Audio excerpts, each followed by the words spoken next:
the 20th century will always be remembered for its violence. Cheerful to the delegates of 1930. In just 30 years, 2 catastrophic world wars had ravaged civilization.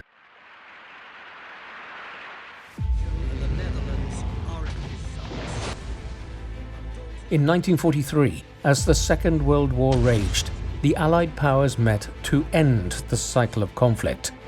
It would have to be an agreement that represents more than a few powerful nations, a true World League for Peace.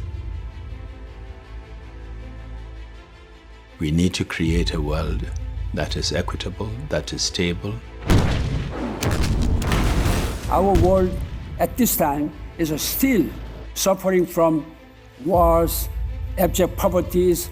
80 years on, we confront again the question our founders faced, only more urgent, more intertwined, more unforgiving. What kind of world do we choose to build together? Trading war for peace and development is a noble goal. But historically, that hadn't always worked out. There were important debates in history that contributed to the idea of forming the United Nations.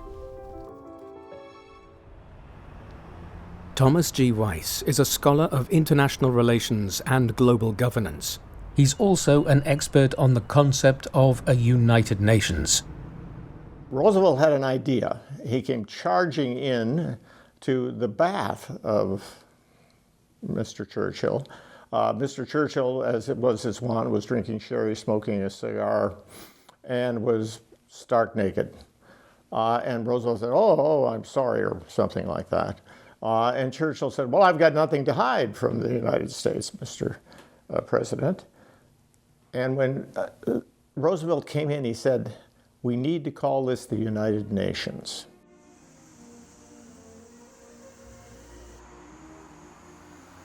It is here, in this tranquil, green, and oak-lined estate, that leaders of the time came up with the blueprint that has shaped the world today, the United Nations. After weeks of debate, they agreed on proposals for an international organization to maintain peace after the war. And it is now my duty, my honor and my privilege in the chair. 1945 in San Francisco, a gathering of 850 delegates representing 51 countries, some only recently liberated, signed a charter that would bring the new organization to life. For China, a country that had suffered horribly by war and invasion, it was a significant moment. 当时这个成立联合国呢，中国当然是比较积极的。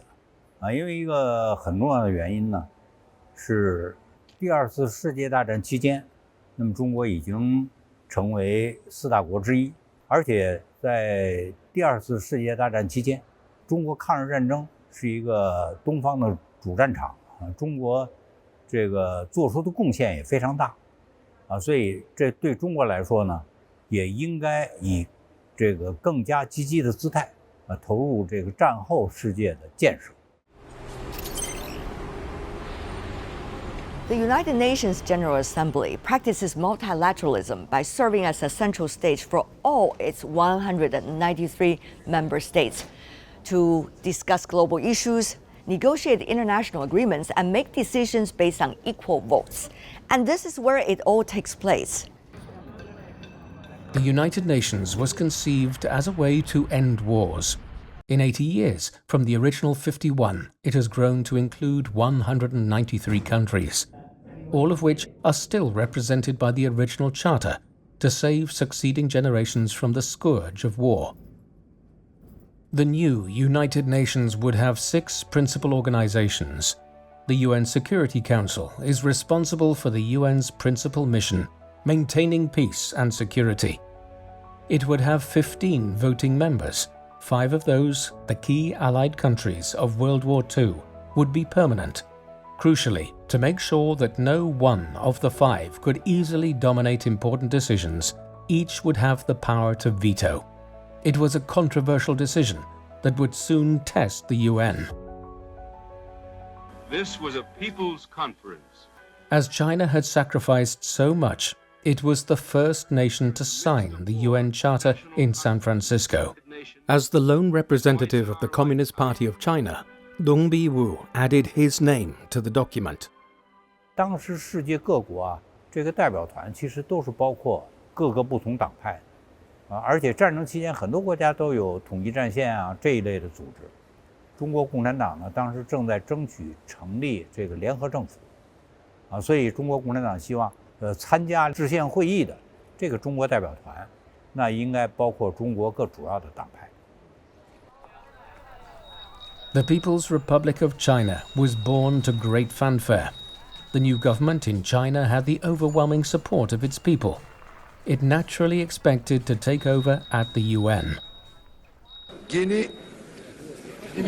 Yes. Yes. Tanzania.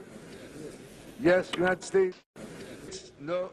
But the United States, a long-time sponsor of the defeated nationalists in the Civil War, refused to allow China's new communist government to inherit the seat at the UN. It seemed the big powers could still do as they pleased. Will have the effect of welcoming the People's Republic of China to this assembly and the Security Council, while at the same time not affecting the representation of the Republic of China in this hall. Communist China's Zhou Enlai proposes. But this was a different world. By the 1950s and 1960s, many newly independent countries and others concerned by the power of big nations at the UN had formed a movement that chose not to take sides in the Cold War. This non-aligned movement saw in the People's Republic of China a country that had fairly won its independence. It deserved to be recognized as China's legitimate holder of its seat at the UN.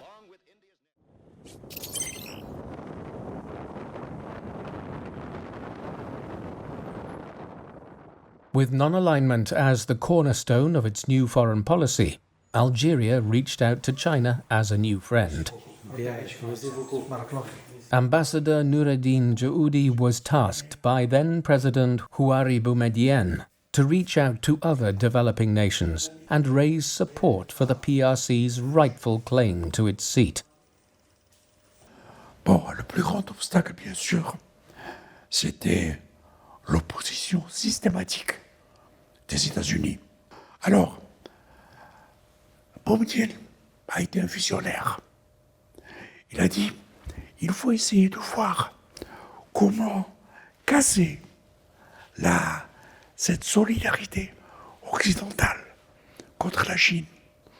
Donc, la vision de l'Algérie, celle de Poutine, c'était de pousser l'Angleterre et la France à voir beaucoup plus leurs intérêts commerciaux, géopolitiques, et à ce moment-là, d'opter pour la Chine.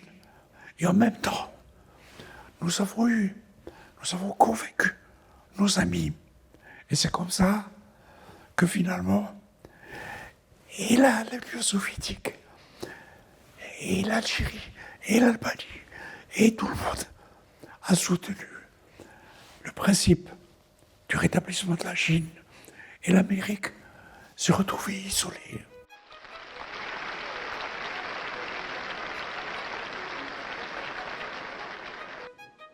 With overwhelming support, the UN General Assembly on October 25, 1971, placed the China question on the agenda. Since its founding in 1949, the People's Republic of China had not been allowed to take its seat at the UN. By the end of voting that day, China's seat was finally restored. By Resolution 2758, the People's Republic of China is the only legitimate representative of China at the United Nations. It was a moment of joy for the Chinese delegation and vindication for all that believed in a United Nations for all.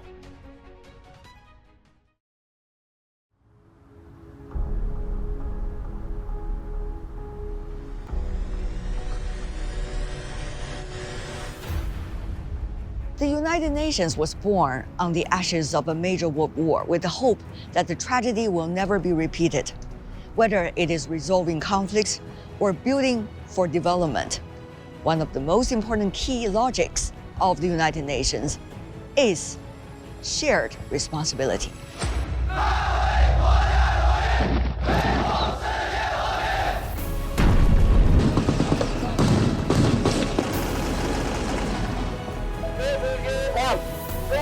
And leave here immediately.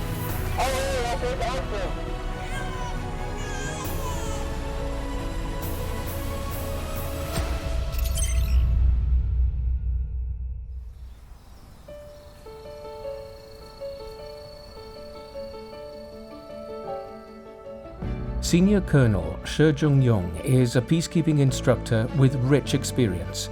He's served on 3 UN missions in the Democratic Republic of Congo, Mali, and Liberia during an Ebola crisis. These deployments have made him a better instructor in the peacekeeping trainings. Prepared for deployment to the mission. For me, after serving in the UN peacekeeping mission 3 times, I know the peacekeeping operation is a glorious cause, but peacekeepers may face a lot of challenge. To some, educating a warrior class in the tactics of peace is a paradox of sorts. But at the International Studies College of the National University of Defense and Technology in Jiangsu Province, the lessons are just as much about life and death. These officers hail from many countries. One day, each will be deployed to a crisis zone where they'll face the ultimate contradiction: to serve as a soldier for peace, not war. A UN blue helmet. In testimony number 6, I think... Peacekeepers all over the world gathered here for this training course. Today's topic, human rights. I hope to join them later in the discussion. It should be the right to life and safety, first of all. I also feel it's important to have the rights for development, for prosperity, and certainly for peace. Like all military academies, the instructors here are veterans. Shi Jung-yong himself has faced danger.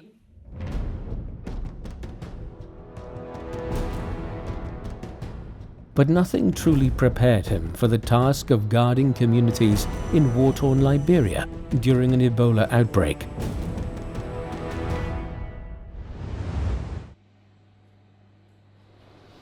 Shi's war diary speaks of raw courage, but also of compassion.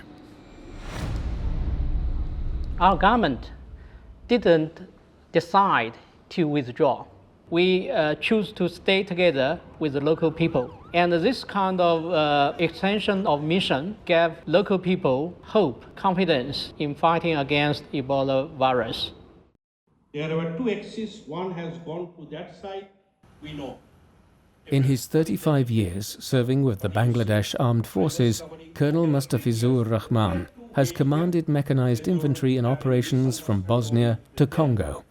Now he ensures that peacekeepers understand the risks they take are very real.